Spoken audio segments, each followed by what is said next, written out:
عليكم ورحمة الله وبركاته. وعليكم السلام ورحمة الله. يا رب بالمصطفى بلغ مقاصدنا واغفر لنا ما مضى يا واسع الكرم. يا رب بالمصطفى بلغ مقاصدنا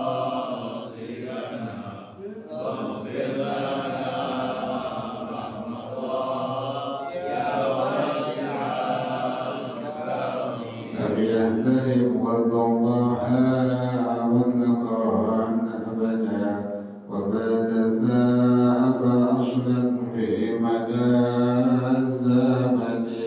يا رب بالمصطفى بلغ مقاصدنا واغفر لنا ما مضى يا واسع الكرم.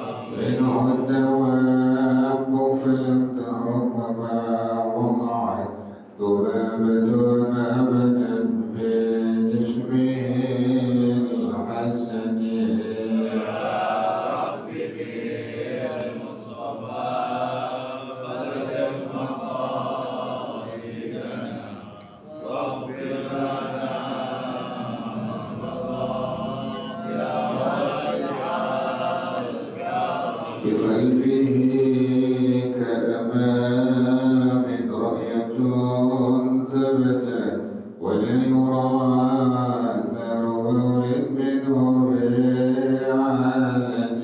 يا رب بالمصطفى بلغ مقاصدنا واغفر لنا ما مضى يا واسع الكرم. وقلبه لم ينم والعين قد نعست ولا يرى زله في الشمس ذا فاطن. يا رب بالمصطفى بلغ مقاصدنا واغفر لنا ما مضى يا واسع الكرم. كتفاه قد علتا قوما إذا جلسوا عند الولادة سفيانا بمختتن. يا رب بالمصطفى بلغ مقاصدنا واغفر لنا ما مضى يا واسع الكرم. هذه الخصائص فاحفظها تكن آمنا من شر نار وسراق ومن محن. يا رب بالمصطفى بلغ مقاصدنا واغفر لنا ما مضى يا واسع الكرم. مولاي صل وسلم دائما أبدا على حبيبك خير الخلق كلهم. يا رب بالمصطفى بلغ مقاصدنا واغفر لنا ما مضى يا واسع الكرم.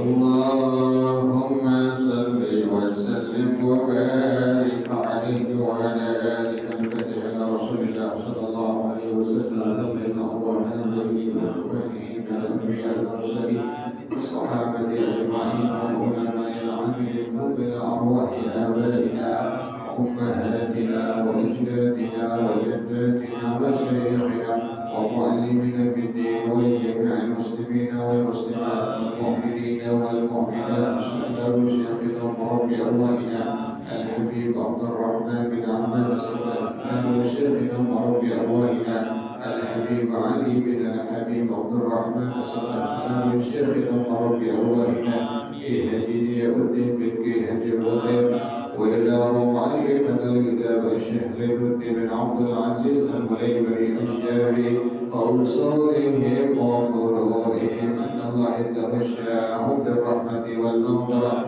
أن الله يغفر لهم ويرحمهم ويعلي درجاتهم وجنة ويعيد علينا من بركاتهم وأسرارهم وأنوارهم وقلوبهم ونفحاتهم وكراماتهم وإمدادهم من الدين والدنيا والآخرة الفاتحة لهذه النية وعلى كل نية صالحة جالبة لكل خير دافعة لكل شر وإلى حضرة النبي محمد صلى الله عليه وآله وصحبه وسلم الفاتحة. أعوذ بالله من الشيطان الرجيم. بسم الله الرحمن الرحيم. الحمد لله رب العالمين الرحمن الرحيم مالك يوم الدين إياك نعبد وإياك نستعين اهدنا الصراط المستقيم صراط الذين أنعمت عليهم غير المغضوب عليهم ولا الضالين آمين. اللهم صل وسلم على سيدنا محمد الفاتح لما أغلق الخاتم لما سبق الناصر الحق بالحق والهادي إلى صراطك المستقيم وعلى آله وصحبه حق قدره ومقداره العظيم.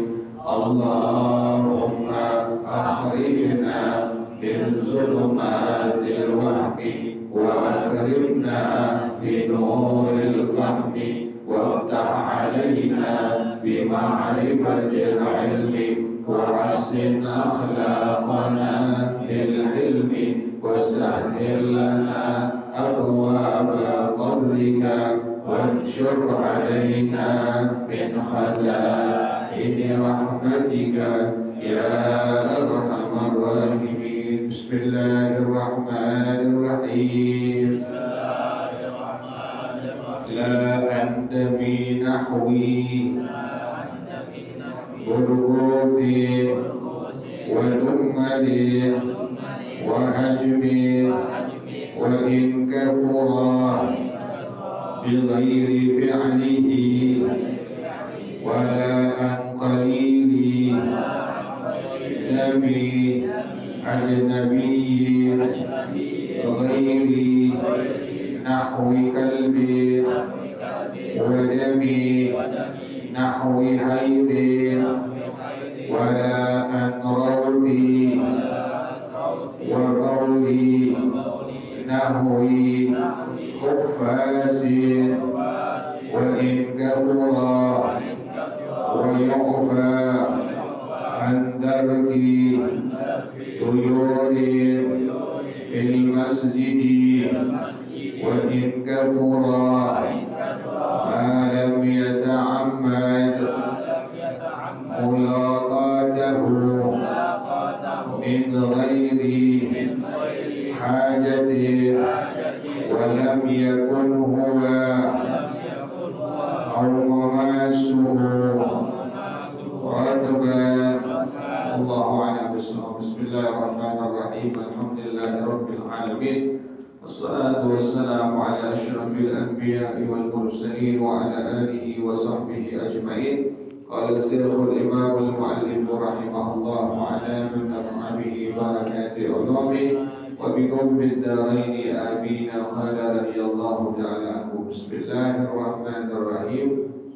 ولا يشترط الطهارة عند نحو برغوث mimma la nafsa lahu sa'ilatun. Tidak menjadi syarat suci dari darah seumpama kutu. Mimma la nafsa lahu sa'ilatun, dari binatang yang darahnya enggak mengalir. kita belah tuh binatang darahnya enggak mengalir. Contohnya kutu, waba'udin, contohnya nyamuk, wakummalin, contohnya kutu busuk. Itu semua enggak menjadi syarat suci dari darah seumpama kutu. Yang dari rambut tuh ya, kan suka kutuan tuh. Kemudian darahnya ada, atau nyamuk darahnya juga ada, atau tadi kutu busuk pasti belah darahnya ada.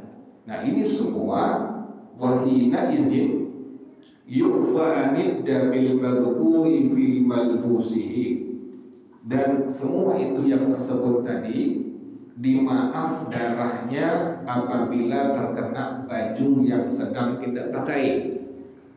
Walau ma'a rutubati badanihi min irqin wa nahwi ma'i wudu'in aw ghuslin, sekalipun dengan basahnya badan kita, seumpama badan kita keringetan, kemudian ada darah kutu, atau kena darah nyamuk, atau kena darah kutu busuk. Nah baju yang kita pakai itu hukumnya najisnya najis yang dimaaf. Bagaimana pengertiannya? Sholat kita bila menggunakan baju yang terkena darah kutu tadi atau terkena darah nyamuk tadi, maka dihukumkan sholat kita dihukumkan sah. Tuh. Kenapa demikian? Darah dari binatang yang darahnya tidak mengalir, seumpama kutu, seumpama nyamuk, seumpama kutu busuk, bila ada di baju kita darah tersebut, sekalipun bercampur dengan air keringat kita, sekalipun bercampur dengan air wudu, sekalipun bercampur dengan air mandi kita, maka darah tersebut dihukumkan dimaaf. Bagaimana pengertian dimaaf? Salat kita dihukumkan sah bila mengenakan baju yang tadi terkena darah-darah tersebut. Nasir. Wa kharaja bidamil bulughuti jilduhu, dan tidak termasuk dengan darah kutu, dengan darah nyamuk, dengan darah kutu busuk, jilduhu kulitnya. Fala yu'fa anhu fi badanin wa thawbin, maka kulit dari kutu, kulit dari nyamuk, kulitnya itu dihukumkan najisnya tidak dimaaf, yang ada di badan atau yang ada di baju. Nyamuk terbang, kita apain tuh? Darahnya ada nggak tuh? Darahnya ada. Darahnya dihukumkan dimaaf, tapi ingat pada nyamuk itu juga ada bagian apanya? Ada bagian kulitnya. Berarti tangan kita dihukumkan sudah terkena najis. Tangan kita dihukumkan udah najis. Nggak boleh langsung apa? Sholat yang fardu atau yang sunnah. Kenapa demikian? Karena tangan kita sudah terkena tadi apa? Najis, yaitu kulit daripada nyamuk tadi. Sebelum sholat wajib diapain tuh? Cuci dulu, dibersihin dulu sehingga hilang itu warna, bau, dan daripada warna, bau, rasa daripada darah tersebut, kutu tersebut, dari kulit kutu tersebut. Jelas ya? Jadi kalau darahnya dihukumkan tadi apa? Dimaaf. Sementara kulit kutu, kulit nyamuk dihukumkan tidak apa? Tidak dimaaf di badan atau di baju. Gimana yang sampai dimakan tuh? Kan ada orang dimakan tuh, nyari kutu, gergetan ya apa ya? Dimakan. Udah dipites kemudian ya apa ya?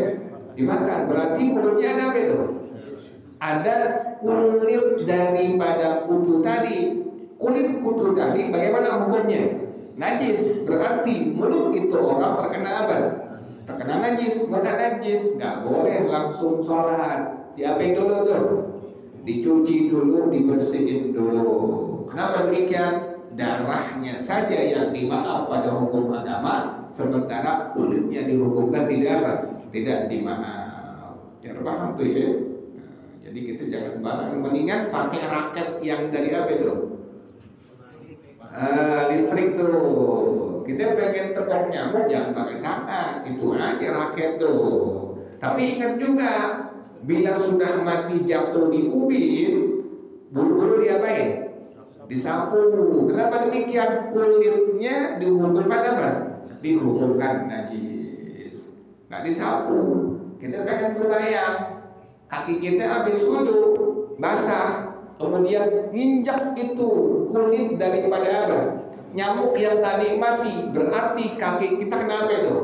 Kena najis, kaki kita menjadi najis. Langsung sembahyang belum dibersihin, maka dihukumkan sembahyang kita, salat kita dihukumkan tidak sah. Kenapa demikian? Kulit daripada nyamuk, kulit daripada kutu dihukumkan adalah najisnya tidak dimaaf. Jelas ya?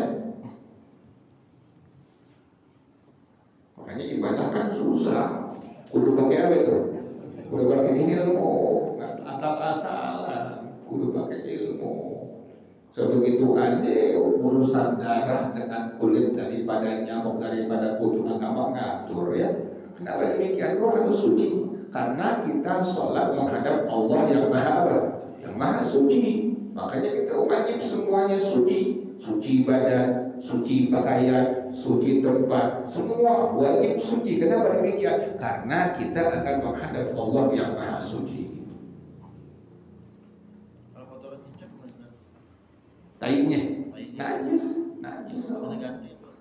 Kalau pas lagi sembahyang, baju koko kita kena kecicak, batal sembahyang kita, udah langsung batalin, langsung batal tuh. Kecuali sorban. Kalau sorban bisa diapain? Tepak ke sorban. Lagi sembahyang kita pegang sorban, kita lihat cicak berak tuh, kemudian kena sorban kita, tepak aja udah sorbannya, tuh begitu, dibuang tuh. Kenapa demikian? Sah buat bikin sah sembahyang kita. Tapi kalau yang melekat di tubuh kita, kalau peci kan bisa dibuang ya. Lagi sembahyang tiba-tiba ada apa? Kecicak, tepak aja tepi kita itu, udah sah sembahyang kita. Tapi kalau yang melekat di badan kita, kayak baju, kayak apa lagi? Kayak celana tuh, kan susah. Lagi sembahyang kena kayak apa? Cicak tuh, masa kita buka sarung gitu. Wah, orang-orang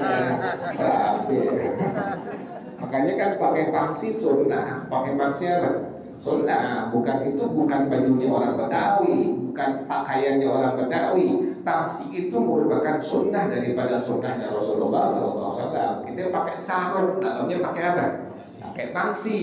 Khawatir nanti terkena tai cicak, kain kita bisa diapain?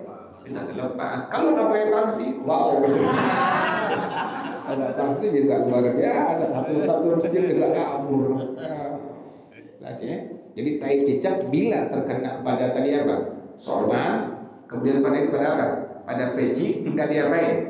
Tepak doang. Tapi bila pada baju yang melekat di tubuh kita atau pada celana kita, maka dihukumkan batal sholat yang sedang kita kerjakan. Sebegitu aja susah ibadah ya. Makanya ulama jelas banget. Kullu man bighairi ilmin ya'malu a'maluhu mardudatun la tuqbalu. Setiap orang yang beramal ibadah kan semua. Hal yang kerjaan agama atur namanya ibadah. Dari mandi hadas, wudu, tayammum, kemudian sholatnya, puasanya, zakatnya, hajinya, semua kudu pakai apa? Ilmu. Bila tanpa ilmu maka semua ibadahnya dalam hukum agama ditolak, tidak diterima oleh Allah Subhanahu wa taala. Jadi cuma tunggang-tungging doang sholatnya, untuk cuma apa? Ceplok-ceplok air doang, nggak ada ilmu sama sekali. Makanya beda pengaruhnya, kata para ulama, asarnya, pengaruhnya antara orang yang beribadah dengan ilmu dengan orang yang beribadah tanpa ilmu itu berbeda. Dari mana? Pertama, dari segi fisik itu orang ada perubahan, wajahnya ada sinarnya. Kan setiap ibadah ada sinar, ada nur dari Allah Subhanahu wa taala. Setiap ibadah yang kita kerjakan bila dengan ilmu dasarnya, maka timbul cahaya pada wajah kita, cahaya pada tangan kita, cahaya pada kaki kita, cahaya pada badan kita. Tapi kalau yang tanpa ilmu, udah bertambah tahun semakin banyak ibadah tapi tanpa ilmu sama sekali, tidak ada cahaya yang Allah tampakkan pada wajah itu orang. Kenapa demikian? Karena ibadahnya tanpa dasar ilmu agama. Makanya kan kata Nabi, talabul ilmi fardhatun ala kulli muslimin. Nuntut ilmu agama bukan sunnah, tapi apa? Wajib, fardhu ain atas setiap muslim laki dan muslimah. Wajib hukumnya. Jadi wudunya pakai ilmu, salatnya pakai ilmu, mandi hadasnya pakai ilmu. Makanya berbeda antara orang yang ibadah tanpa ilmu dengan tanpa ilmu. Tadi kata para ulama ada atharnya, ada pengaruhnya. Jelas ya? Wadami nahwi dummalin kabatratin wa jurhin wa qayhihi wa salidihi. Ini Anda baca ini nih, baca syarahnya nih. Syarahnya namanya Manahijul Imdad yang ngarang ulama kita, ulama Nusantara. Siapa? Kiai Haji Ihsan bin Dahlan Al-Jampesi, Jampes, Kediri, Jawa Timur tuh. Ini beliau di antara guru-gurunya banyak dari kalangan Ba'alawi. Dari kalangan habaib banyak guru-guru beliau ini. Ini beliau namanya Kiai Haji Ihsan bin Dahlan Al-Jampesi Al-Kediri. Jadi Jampes yaitu Kediri, Jawa Timur. Jadi bingung sekarang teriak-teriak ulama Nusantara ngakuin apa? Ba'alawi. Jauh. Saya kenal Banten ngakuin apa? Itu Ba'alawi. Jauh banget. Tesisnya nggak diakuin sedunia, udah ngaku apa? Udah ngaku membatalkan mazhab dari Ba'alawi. Kecuali tesisnya sudah diuji. Sedunia orang mengakui baru bisa dibenarkan. Tesisnya comot-comotan.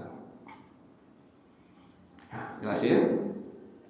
Nah kemudian wadami nahwi dummalin kabathratin wa jurhin wa qayhihi wa salidihi, dan tidak menjadi syarat suci dari darah seumpama bisul, jerawat, luka, tapi bighairi fi'lihi, tanpa kerjaannya.